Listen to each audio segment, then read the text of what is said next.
La mort d'un enfant est l'une des pires épreuves que puisse vivre un parent. Bien souvent, la tristesse s'accompagne d'un sentiment de vide, car l'enfant n'est plus là. Il se trouve dans un ailleurs mystérieux et inaccessible.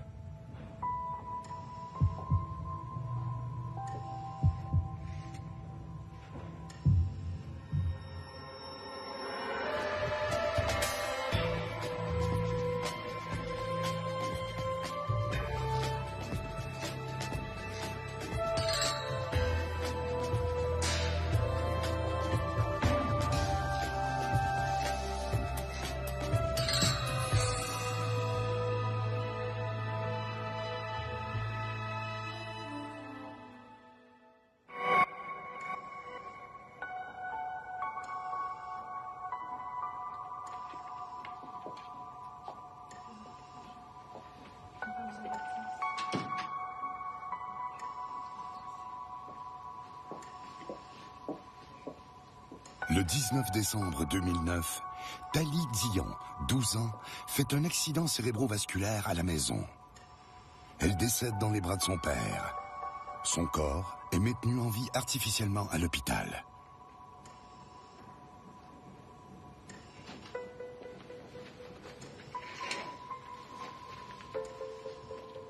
Les neurochirurgiens sont revenus nous voir en nous annonçant que c'était finalement un AVC causé par une défectuosité des vaisseaux sanguins dans la tête.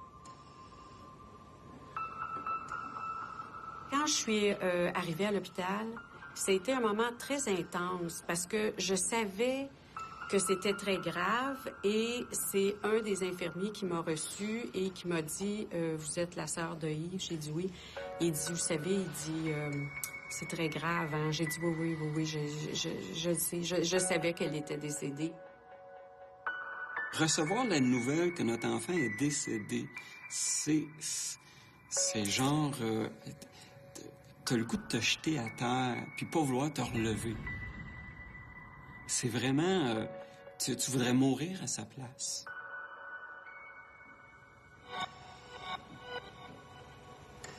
Pourquoi t'es parti vite? Ça a été tellement un moment intense parce que je sentais sa souffrance à lui. Parce que pour ma nièce, elle n'avait plus de souffrance, elle. Je comprends. Mais elle était tellement belle, avec ses grands cheveux longs. Daniel Dion ressent alors la présence du corps éthéré de Tali dans la pièce. Tali, en décembre 2009, elle allait très bien, enjouée. Elle commençait son école secondaire. Elle était en amour avec son école secondaire. Elle avait toutes ses amies de filles qui étaient avec elle. On n'avait aucun problème avec elle. La vie était belle.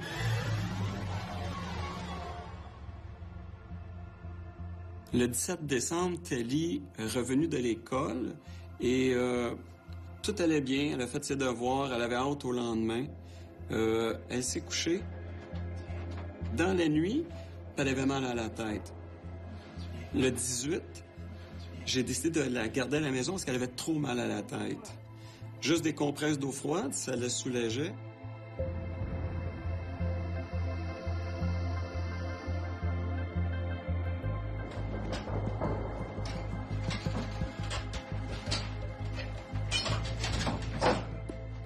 On s'en va à l'hôpital, on va aller consulter comme il faut pour être certain qu'il n'y a pas d'autre chose qui se cache.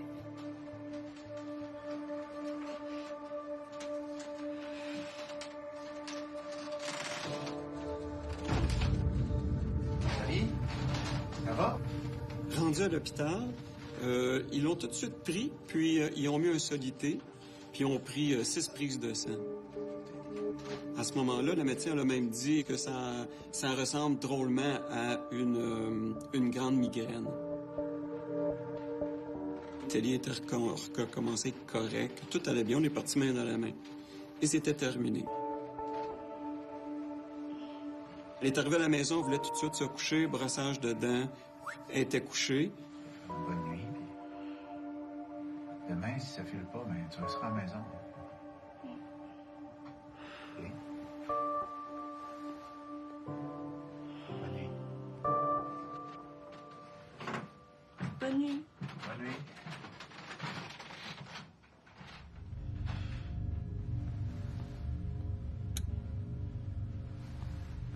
Et c'est vers 2 heures du matin que j'entends un bruit de sa chambre. Tali? J'ai couru dans sa chambre. Tali! Tali! J'entends ses poumons, c'est plein comme d'eau ou de sang, je sais pas exactement. Son pouls me lâche. Bingo, est en arrêt cardio-respiratoire. Oui, arrêt cardio-respiratoire. La situation est grave. Yves contacte le 911 et demande qu'on envoie une ambulance de toute urgence. Malgré l'horreur de la situation, Yves Dion garde la tête froide. Il sait quoi faire, car il exerce le métier de pompier. Il entreprend aussitôt des manœuvres de réanimation, comme il l'a déjà fait très souvent. La différence est que cette fois-ci, il doit sauver sa propre fille. Tali! Tali!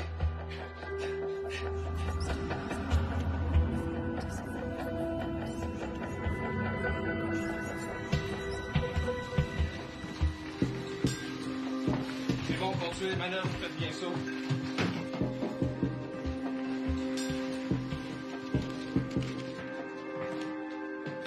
on va avoir une analyse. Au moment que les paramédics ont vraiment pris charge de Telly et que je me mette une paire de pantalons, un chandail d'urgence, je sentais déjà là, qu'il y avait quelque chose de très grave. C'était comme, là, c'est du sérieux. Je comprenais pas pourquoi. Je comprenais pas que c'était pas dans le commun, c'était pas dans mes références. Tout ce que j'avais comme référence, c'était que, quand je donnais mon air, c'était pas normal, ça, dans les poumons. C'était pas normal.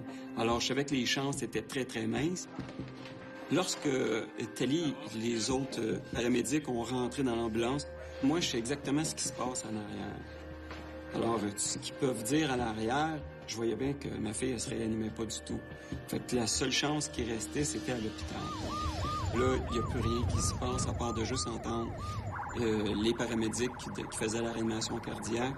Là, ça voulait dire que le cœur, lui, il n'y avait plus d'électricité à l'intérieur. Fait que là, je savais que les poumons étaient engorgés d'un liquide. Je savais que le cœur, il n'y avait plus d'électricité. Là, à ce moment-là, ma seule pensée, c'est qu'à l'hôpital, il va arriver quelque chose que eux pourraient faire quelque chose de plus.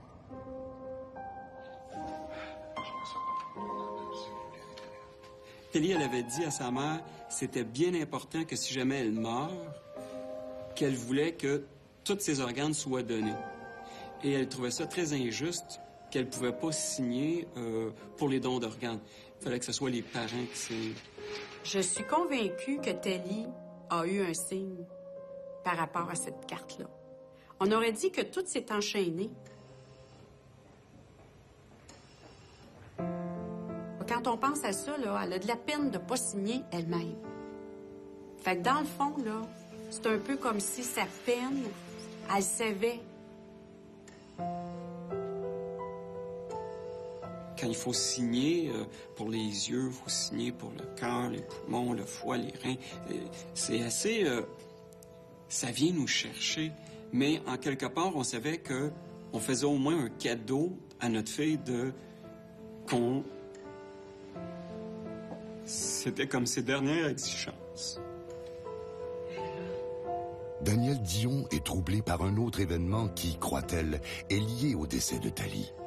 Sans trop comprendre pourquoi, la sœur de Yves s'est mise à peindre une toile symbolique qui représente la mort ou le passage vers une autre dimension. J'ai dit, Yves, la toile que j'ai faite dimanche, il y a 2 semaines et demie, c'est à toi. C'était quelqu'un qui montait dans des escaliers, qui sort de la mer et qui s'en va vers le ciel. C'est tellement Tali. Et on avait trouvé ça tellement beau. Je peux vous dire qu'à ce moment-là, ma tête est pas au paranormal et pas à l'existence de Dieu. Dieu est très loin parce que là, ma fille est morte. Alors, c'est comme... c'est juste le désarroi, c'est juste la crise. Finalement, c'est la crise. J'étais pas là pour rien. J'étais pas là juste pour mon frère. J'étais là aussi pour aider Tali à partir dans la lumière et dire aux autres, faut la laisser partir dans la lumière. Et je la sentais, elle était là. Elle attendait que quelque chose se passe. Parce que j'ai su par après que Thalie, elle m'a remercié par après. Elle est venue me le dire.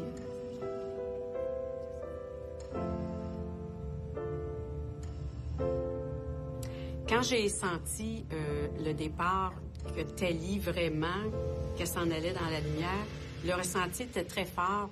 Et j'ai même dit à Yves, Yves, est-ce que peux-tu le sentir comme je le sens? La vie après la mort, le monde parallèle, ces choses-là, c'était quelque chose qui, ça me faisait ni chaud ni froid.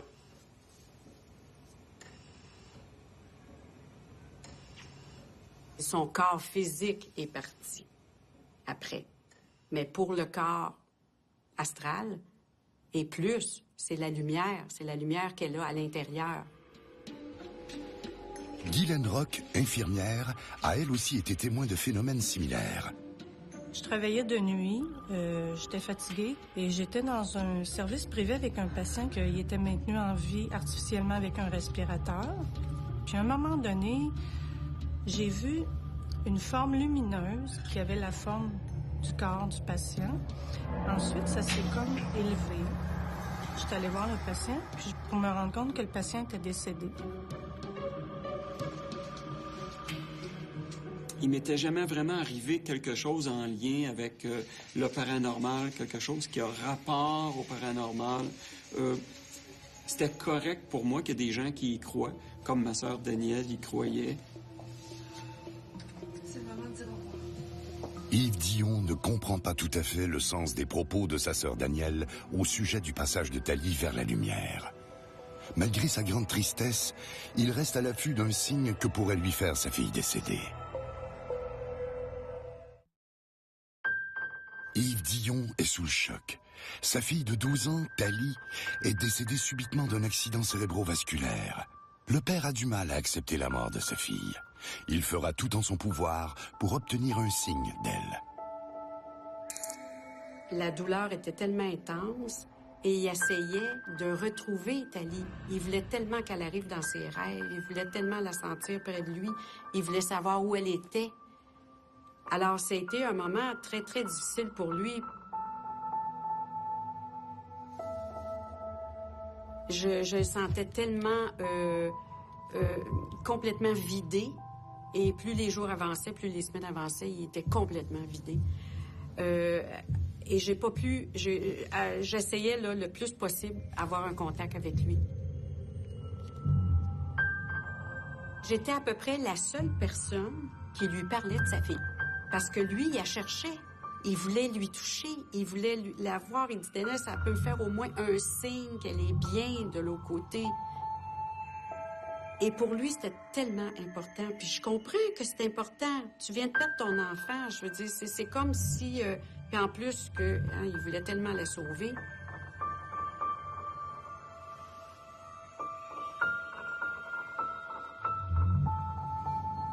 Yves Dion entreprend quelques démarches auprès de médiums reconnus afin de communiquer avec l'esprit de sa fille Thalie.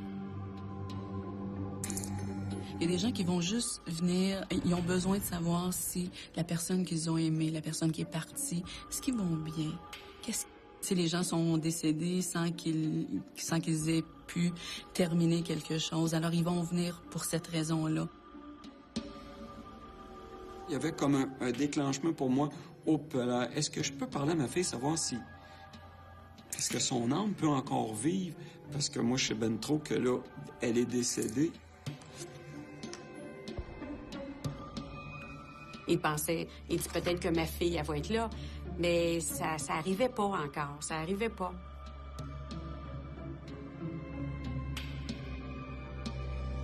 Moi, ma crainte, c'était, voyons, ma fille, es-tu pris dans un cercueil? Es-tu pris... Y a-tu un âme? C'est-tu vrai, ça? Là, tout... là, ça... J'ai eu un paquet de questionnements. Là, ça l'a tourné dans ma tête.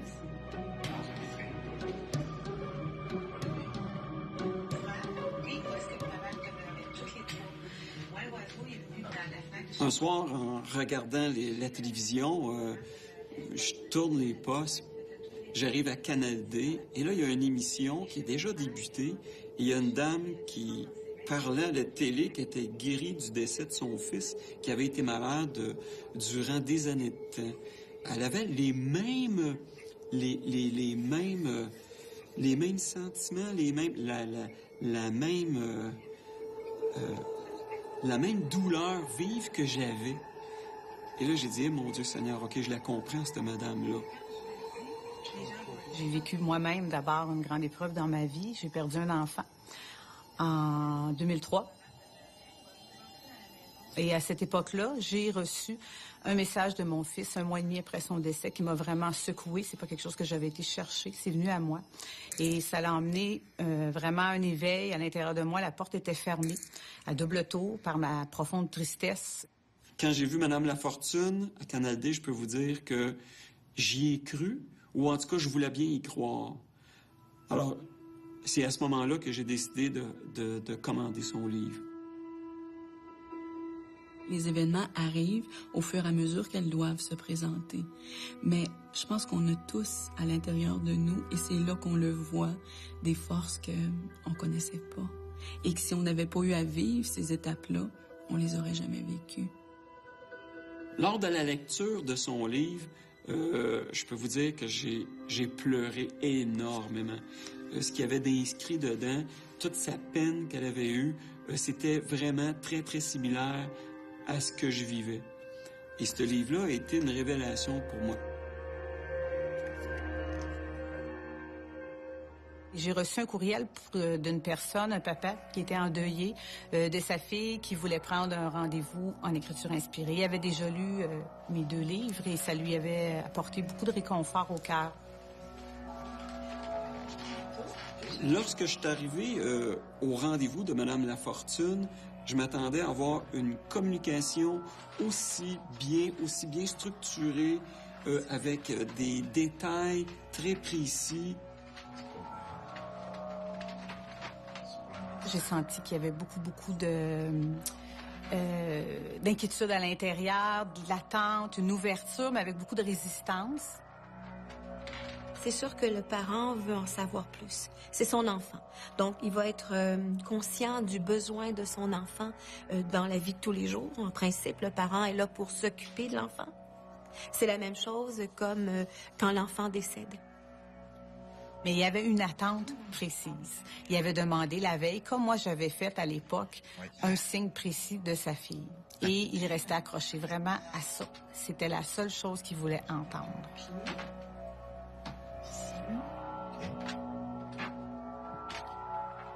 Je te mets un coup de petit rose, le chakra du cœur, que tu vas mettre dans ta main droite. OK? Tu vas la tenir très bien. La dernière, je vais t'en mettre une sur ton 3e œil, le chakra du 3. Là, je pensais à Telly, puis je voulais donc que Telly soit là. C'était mes seules pensées. Je voulais vraiment qu'elle puisse écrire. Je savais, je l'entendais. J'entendais qu'elle écrivait, fait que je me suis dit, waouh, ça va bien, elle est là, et j'attends le résultat. Moi, c'était le résultat qui était important pour moi.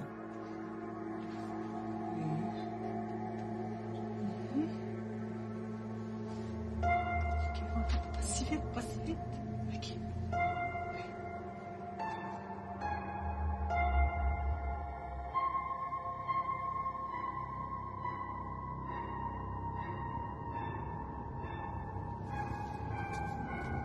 Après les 45 minutes d'écriture, elle tasse son rideau, les chandelles branlotent à côté, et là, elle se met à lire chaque phrase qu'elle a écrite.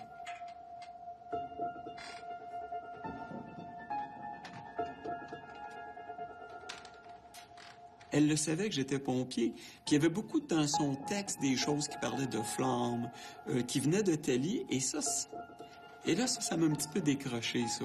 Et je me suis dit, oh, pelaille. Et c'était tellement beau ce qu'elle m'avait écrit. Mais là, j'avais un doute. Là, les doutes ont commencé, là. C'était pas comme dans son livre. Ma fille me parlait pas directement, c'était comme tout le temps indirectement. Et là, j'étais comme... Il y avait une déception en dedans de moi. Mais la dame était très gentille.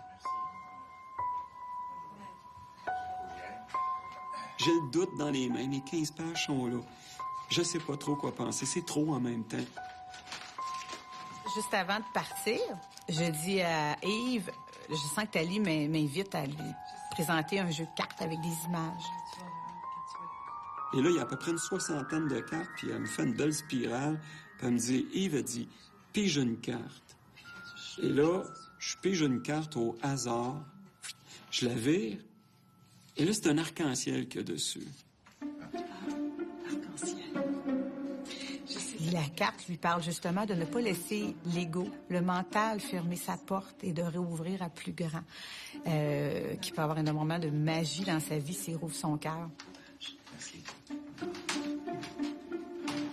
Quand Yves est reparti, je ressentais énormément sa déception parce qu'il n'avait pas eu son fameux signe qu'il avait demandé. Elle m'avait dit en sortant, elle dit, tu sais, elle dit des fois, elle dit, tu lis, tu relis mes lettres, et là, tu vas comprendre plus tard. Elle dit, laisse le temps aller. C'est comme ça que ça fonctionne.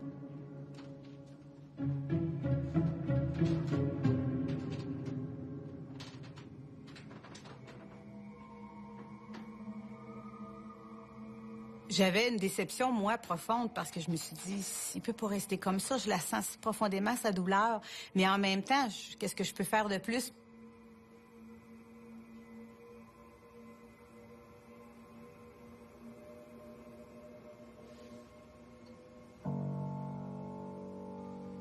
Alors, je suis parti avec mes doutes. Je suis arrivé chez moi. Je me suis mis à relire les feuilles.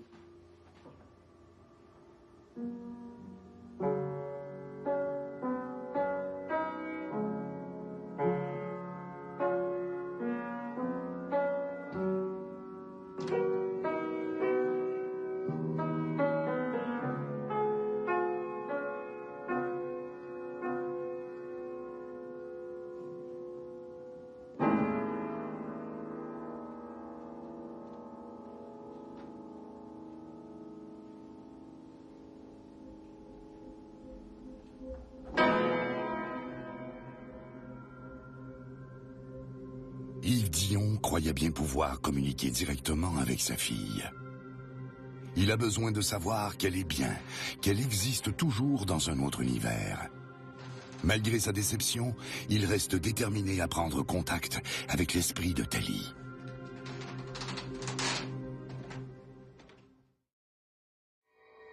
Yves Dion se rend chez Linda Lafortune dans le but de communiquer avec sa fille Thalie décédée. Malheureusement, la séance ne se déroule pas exactement comme il l'avait espéré. Il m'a appelé et il était très déçu. Ben, j'ai dit, pourquoi t'es si déçu? C'était pas comme son livre que j'avais lu, que Pascal qui y parlait, les anges, maman, ils ont pas d'ailes, c'est pas vrai. Ça, j'aimais ça. Ça, c'était la partie que j'aimais le plus. Je voulais que Nathalie, à moi, elle me dise la même chose. Mais c'était pas ce que j'avais reçu. Le mental, les peurs, les réactions émotionnelles vont souvent biaiser l'information. Mais quand on prend le temps, bon, ça peut être de rencontrer quelqu'un, mais on peut nous-mêmes établir les contacts de notre vivant, dépendamment de la relation qu'on avait avec l'être cher. Ça va établir plus facilement des contacts. On va être en mesure de parler, d'avoir des ressentis, des perceptions. On pourrait même avoir éventuellement même une conversation avec la personne. J'avais reçu un courriel de Mme Lafortune le lendemain de mon rendez-vous. Et elle me signifiait qu'elle avait reçu une communication du ciel, de Thalie, que le message n'avait pas bien passé. Que j'avais tellement de doutes que tout ce qu'elle m'avait écrit, j'étais pas pour y croire. Et en partie, elle avait assez raison. Donc, cette déception-là, pour moi, oui, est présente. Mais quand j'ai transféré le message, j'ai senti Thalie partir. Et là, j'ai senti qu'elle ferait la différence dans la suite de ce week-end-là. Et c'est ce qui est arrivé. Le lendemain, je suis encore dans mon deuil, moi, là, chez moi. Fait que, en préparant le souper, il y avait toujours un disque que je mettais de Sarah McLachlan qui était très nostalgique. Et là, tout d'un coup, je me souviens pas si je coupais les oignons ou les piments. Et là, d'un coup, bien entendu, elle chante en anglais. Et tout d'un coup, j'entends Rainbow. Moi, j'écoute jamais les paroles d'une chanson. Jamais j'écoute les paroles, mais j'écoute la mélodie. Alors là, je dis, ben oui, j'ai-tu entendu Rainbow? Oups, boy, playback, on recommence. Parfois, on va avoir des odeurs. Parfois, on va entendre des sons. Il y a des choses qui reviennent très souvent. Tu sais, les chiffres pareils. Il y a des plumes. Des gens vont trouver des objets par terre. Il y a de la musique parfois aussi. C'était une chanson qui parlait justement d'arc-en-ciel. C'était une chanson qui parlait de l'amour possible entre un arc-en-ciel et le ciel. Yves m'avait réécrit. Il m'a tout simplement dit, il ne comprenait pas encore le sens profond de la lettre, mais qu'il est arrivé un événement spécial, que ce message-là lui avait donné comme un coup au cœur pour lui dire « Hey, faut pas que je reste comme ça. » Donc, il me dit « Merci à ton équipe de lumière. Je sais pas encore ce que je vais faire avec ça, mais je vais chercher. » C'était cette chanson-là et les paroles venaient exactement rejoindre le sens profond de la lettre du message de Thalie. À partir de ce moment-là, Yves a décidé de s'inscrire à mes ateliers qui étaient en fait 8 rencontres à chaque 15 jours pour aller travailler sur les centres d'énergie et chakras. Une fois qu'on les connaît bien... Je pense que dans l'épreuve, particulièrement dans la mort des enfants, d'après ce que j'ai pu constater moi-même par expérience, on développe une ouverture vers le monde invisible ou le monde parallèle ou le monde d'après la vie. Yves, quand il est arrivé, c'était tellement drôle parce qu'il était très, très rationnel, très fermé, il ne connaissait rien, le mot chakra, il avait jamais entendu parler de ça de sa vie, méditer, tout ça. Tous les jours, il prenait un temps d'arrêt pour méditer et ça l'a aidé. Il avançait pas de géant dans sa transformation personnelle. J'ai vu très souvent, chez des parents qui ont perdu un enfant, avoir cette envie-là, cette envie de pouvoir et de vouloir développer et de pouvoir arriver à être en contact par eux-mêmes avec leur enfant. Et ils vont voir qu'ils ont de grandes capacités. Sylvie Lorange a perdu sa fille Stéphanie, âgée de 26 ans, suite à une grave maladie du sang. Tout comme Yves, elle ressent le besoin de développer ses capacités à communiquer avec sa fille décédée. Le jour de son décès, Stéphanie était pas dans son corps. Moi, je voyais un corps. Mais c'est pas là qu'elle était. La première rencontre que j'ai eue avec Stéphanie, tous ces messages étaient beaucoup sur le « on continue ». OK, maintenant, là, il y a quelque chose qui est arrivé, on fait quoi? Ce qui ressort beaucoup, en tout cas par rapport à Stéphanie, c'est le vouloir que sa mère écrive. Et c'est drôle parce qu'elle lui demande d'écrire son histoire à elle. Elle voulait qu'il y ait un message. Elle voulait que son décès ne soit pas vide de sens. Le fait d'aller voir des médiums, c'était dans le fond, aussi drôle que ça puisse paraître, me faire confirmer que j'étais pas complètement folle. Parce que là, je commençais, moi, à avoir vraiment des rêves, moi, que j'appelle contact. Donc, tu es vraiment avec la personne et tu sens vraiment la personne t'a touché. Quand je vois Stéphanie, naturellement, que je m'empresse de la toucher puis de l'embrasser. Et c'est ça. C'est vraiment le ressenti. Ce que je ne sens pas quand je fais un rêve de Stéphanie ordinaire, là, tu sais. Dans les périodes de méditation, après 3 mois environ, j'ai commencé à ressentir quelque chose. J'étais-tu Thalie? Ça, je le savais pas, mais maudit que je la priais, en tout cas. Et là, j'ai commencé à voir, j'étais capable de ressentir dans mes cheveux. C'est comme une tarentule, une araignée tarentule qui va se promener sur ma tête et je sens comme des doigts un peu, très, très, très légers.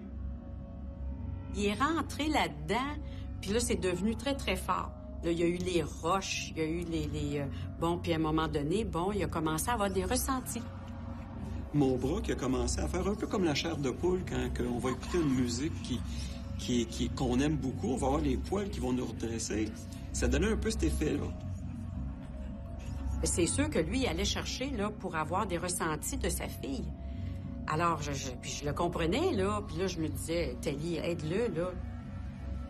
De se centrer, de vraiment prendre le temps de répéter tes notes et tranquillement, ça fonctionne. Et tranquillement, mon cœur se guérit un peu, mais j'ai toujours pas une communication comme Mme Lafortune avec son Pascal. Yves Dion poursuit toujours son objectif de communiquer avec sa fille Thalie.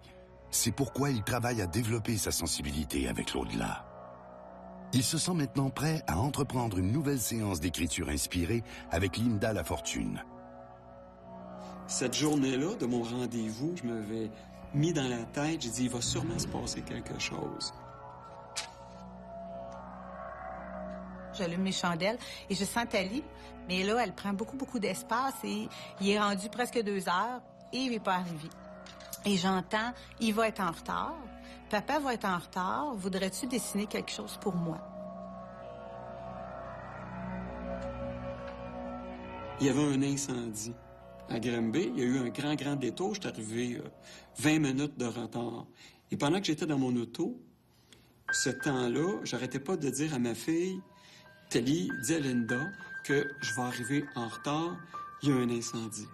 Je prends mon crayon, je me mets à dessiner un dessin sur une feuille. J'ai dessiné 2 cœurs qui étaient unis.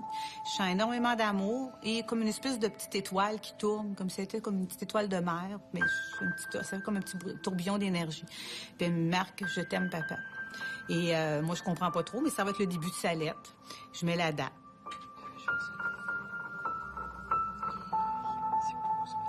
Quand Yves arrive, à peu près une demi-heure après, il a fait un détour parce qu'il y avait un feu sur la route pour se rendre chez moi. C'est quand même symbolique. La flamme, le feu avait fait qu'il est obligé de prendre un détour pour faire une demi-heure de plus de route.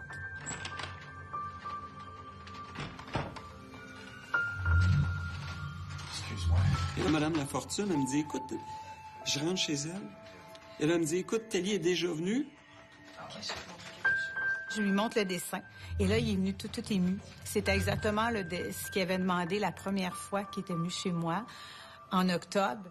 Ça te dit quelque chose? Thalie lui avait communiqué un secret que j'avais jamais dit dans mes ateliers. Dictez ça. C'est incroyable. Attendez, C'est un tatou que j'avais fait dessiner par un tatoueur les quelques semaines après son décès, qui était pour être comme un symbole de son dessin qu'elle préférait, qu'elle dessinait partout dans ses livres, sur ses examens, dans le sable. Partout, elle dessinait tout le temps ça. C'était comme sa marque de commerce, c'était comme son tag à elle. Alors là, j'ai comme les 2 confirmations très claires que ma fille communique vraiment avec Mme Lafortune. Elle savait pas que j'avais un tatou, encore bien moins une étoile, un détail dans le tatou, qui avait l'étoile de mer. Là, j'étais en confiance. Là, les doutes ont tombé, là. Ça commençait bien la rencontre, ça a ouvert son cœur automatiquement. Et il était beaucoup plus réceptif pour s'étendre sur la table et recevoir la 2e lettre de sa fille. Je lui dis, là, prépare-toi, je sais pas ce qu'on va vivre, mais je sais que tu vas vivre quelque chose d'important avec ta fille. Est-ce que tu te sens en forme? Est-ce que tu es bien physiquement? Il dit, oui, je vais très bien. En pleine forme. En pleine forme. Je vais recevoir mon cadeau. OK. J'ai pas mal nulle part, je suis en pleine forme pour recevoir mon cadeau. Je te mets tourmaline au pied. Un quartz rose pour le chakra du cœur. J'ai 2 quartz transparents que tu vas tenir dans tes mains. D'accord? OK. Que tu vas tenir tout le long de la séance. Ça commence par tout un mal de tête. Et ça, je lui dis pas, mais j'ai un mal de tête aussitôt qu'elle ferme le rideau. Mal de tête, mal de dos. Ça a duré environ 1 heure, le temps qu'elle fasse son écriture.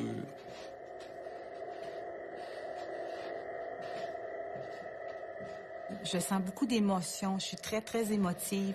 Mon corps est plus lourd. Mon cœur est plus lourd. J'ai de l'émotion. J'ai envie de pleurer pendant que j'écris. Et je vois Thalie. Plus le temps avançait, plus c'était fort. Et pourtant, j'ai jamais mal à la tête, j'ai jamais mal au dos. Et là, ça passait pas, moi. J'avais vraiment une douleur. Mais c'était vraiment une douleur intense.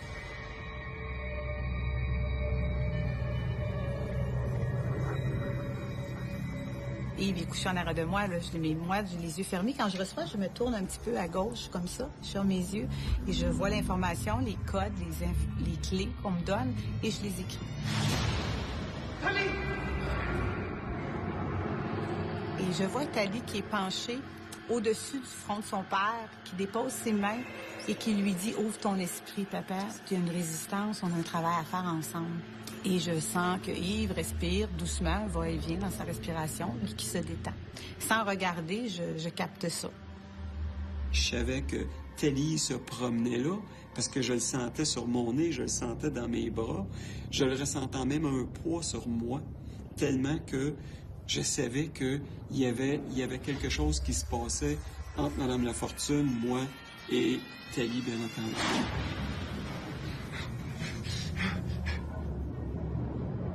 Et je ressens de plus en plus l'émotion monter. Et là, il y a une image très, très forte qui arrive. Je revois la mort de Tali, le moment de la mort dans une chambre sombre. Je vois Yves qui est sur sa fille, qui essaie de le ranimer avec toutes les manœuvres de réanimation. Je sens le stress, je sens la peur, je sens son impuissance. Je vois Tali qui veut essayer de revenir dans son corps physique.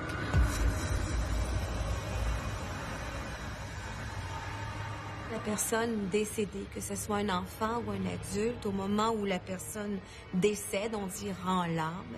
Au fond, ce qui se passe, c'est que le cordon argenté, le cordon éthérique, s'est rompu. Donc, la personne ne peut plus réintégrer les fonctions vitales, ne peut plus avoir de contrôle dessus. Et là, il y a une porte de sortie qui s'ouvre automatiquement. C'est comme si on était dans un long sommeil. Donc, une partie de la personne va quitter son corps. Je vis tout ça en même temps. Je pleure et j'écris ces mots qui commencent et qui lui dit « Tu sais, papa, c'est un peu comme quand on était ensemble ici dans la mer, quand on faisait de la plongée. Tu sais comment c'était infiniment grand, puis quand on était dans l'eau ensemble, dans la profondeur, il y avait vraiment quelque chose, il fallait se faire totalement confiance l'un l'autre. Et c'était très, très important qu'on se regarde toujours dans les yeux, qu'on garde une connexion. »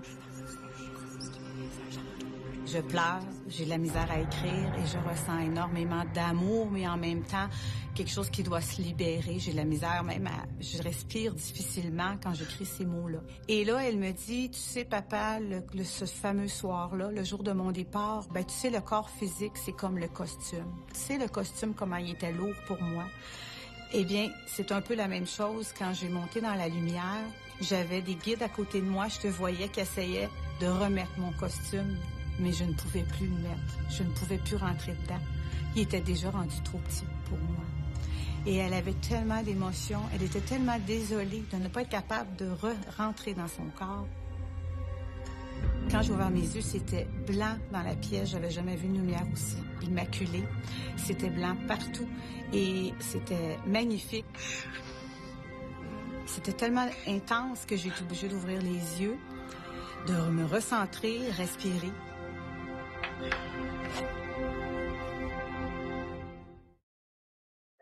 Au cours d'une deuxième séance d'écriture inspirée avec Linda Lafortune, Yves Dion revit la mort de sa fille Tali.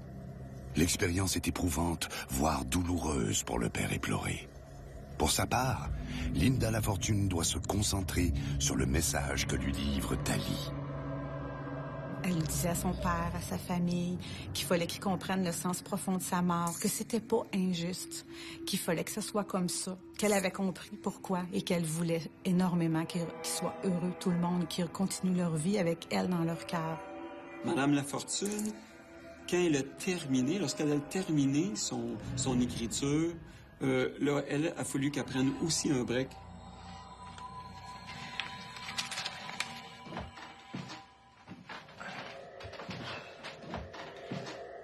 J'avais mal à la tête, mal au dos.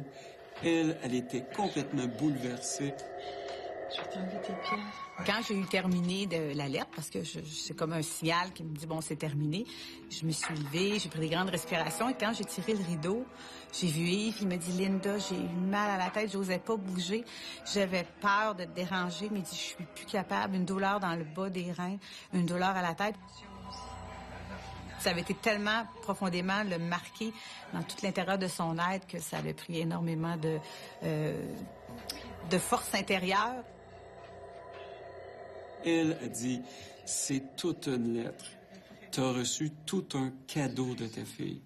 Elle dit, là, c'est vrai. Là, tu vas avoir vraiment le cadeau que tu voulais. Et Tali avait expliqué dans cette lettre-là comment elle était passée de vivante à morte, le temps que moi, j'insulfais mon air pendant que je faisais mon ABC et que je faisais mes compressions thoraciques lorsque j'essayais de la sauver. Telly s'est servi des techniques de plongée et de masques de plongée, surtout de paliers. C'est là dans la lettre, quand elle a parlé de paliers de plongée, je savais que là, c'était pas des mots inventés de Mme Lafortune. Elle se servait de la plongée sous-marine pour expliquer qu'elle essayait de revenir dans son corps. C'était impossible pour elle de remettre son habit de plongée tellement qu'elle avait déjà changé. Maintenant, j'y crois et là, j'ai plus de doute qu'il y a vraiment une âme de nos personnes qui peut se promener à notre demande quasiment. Ils peuvent nous accompagner et ça l'enlève une certaine douleur. Mais la cicatrice est là, elle va rester là toute ma vie. C'est un moment vraiment très, très, très émouvant pour moi. C'est une rencontre que j'oublierai jamais. J'avais vraiment l'impression que là, il y avait un sens profond à mon travail. S'il y avait quelque chose qui était important, un jour, je m'étais dit si je peux aider un parent qui, comme moi, a vécu cette souffrance-là. Nous, on est dans notre physique, elle est dans un autre plan, mais je suis comme rassuré qu'elle n'est pas comme renfermée, qu'il y a vraiment d'autres choses qui existent. De toute façon, on va tous se rejoindre, mais quand notre temps va être arrivé. Elle, son temps était terminé. Ça faisait pas notre affaire, ça fait pas l'affaire à personne, mais on est obligé de l'accepter, de savoir qu'il existe des âmes. Son âme à elle, pour moi, c'est beaucoup. C'est vraiment énorme et ça m'aide à guérir.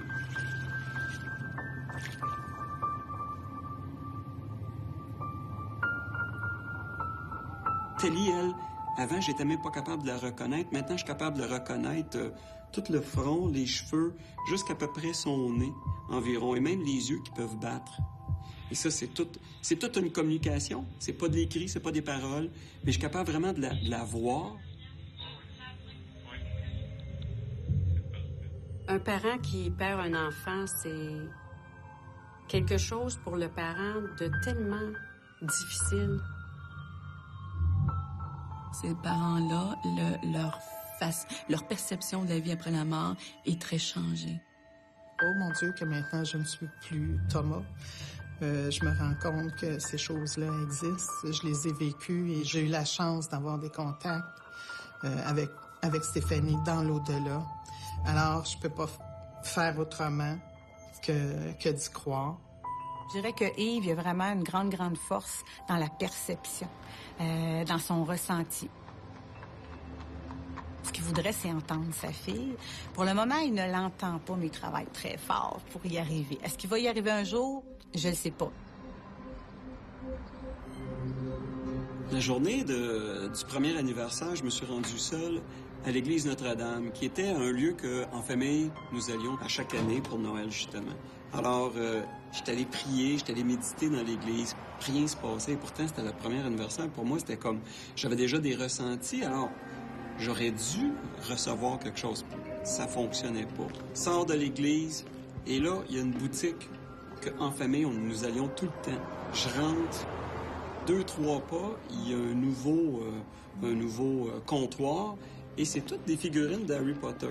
Et je t'ai tiré vers une boule de Noël, et à l'intérieur, il y a un phénix. Quand je reviens à la maison, j'en parle à mon fils, je dis « Voyons, le phénix, c'était quoi dans les films d'Harry Potter? » Papa, il dit « Les larmes du phénix dans Harry Potter, tu te souviens pas? » Il dit « Ça guérit tout, même la mort. » Et il dit « Le phénix, en plus, lorsqu'il décède, il s'enflamme et il renaît automatiquement de ses cendres. » Et là, ça me fait tout de suite comprendre la première lettre qui parlait de flamme. Et là, c'était « Oh, que ça me parle ». Et c'était tout un signe de Telly qui était juste pour moi.